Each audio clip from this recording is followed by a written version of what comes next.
Hey, Mike Evans at 4GK Martial Arts in Patchogue. Today I have my partner, Miss Heidi, helping us out. This is our Core Skills Daily Challenge. This is for kids between the ages of 7 and 9 years old. These kids are wonderfully athletic, really starting to get smart with the things that they're able to think about and do, but their bodies are going through major changes as they're going from those little kid bodies to those teenage bodies. One of the things that we work on with them is flexibility. Now, we know that the brain and the body are really not too good at communicating it with one another. And very often, if we just think about how high can I kick, your body will cheat by bringing your nose down to your toes instead of the opposite way. So what we're going to work on today is a crescent kick challenge. Now, I'm going to show you how to do this with your child. What you'll need is something a foot or two long, maybe a rolling pin or a wooden spoon. We're going to use a noodle saver. So what you're going to do is first you need to ask your child, if they're a member of our school, they already know, what a crescent kick is. And I'll demonstrate that for you in just a second. Next, we're going to issue them a challenge to see how high they can go without moving their head. Here's what's going to happen. Let me back up a little bit. So you as the parent, you're going to hold out whatever that is, in this case our noodle, and you're going to aim it right at where their pants kind of meet their waist here, just below the belly button. I'm going to have you back up just a little bit, I got some long legs. What we're going to do is a crescent kick. We want to make sure we're keeping the non-kicking foot flat on the ground. Very often there's a tendency to try to cheat by lifting the heel.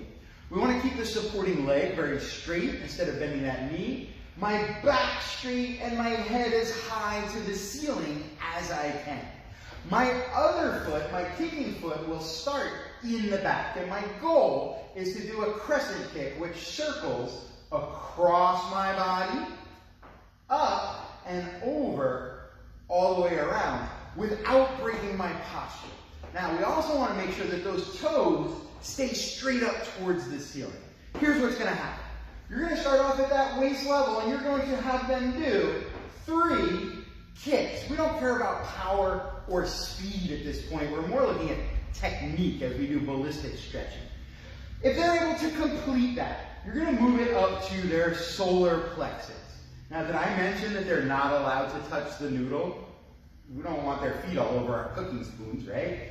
Again, they're going to make sure they keep their hands up, posture good, kick 3 times over that noodle. If they can do that, we go a little bit higher. And we're going to continue that as high as we can go. Now, we have to have a little bit of competition here.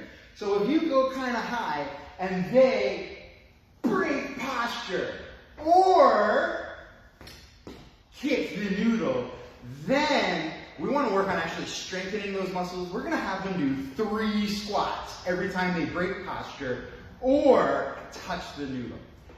Now, some kids are really naturally flexible, so if those kids are really rocking it, find something like a plastic bowl or basket, something that's not going to break. Put it on their head and see if they can still do that challenge. Of course, if you're a member of our school or just a friend of the school in our parents group, be sure to post the pictures or videos of your ninja completing the challenge, and you'll be entered into our drawing for gift cards from local businesses this week. Hope you have fun with this one. Catch you later.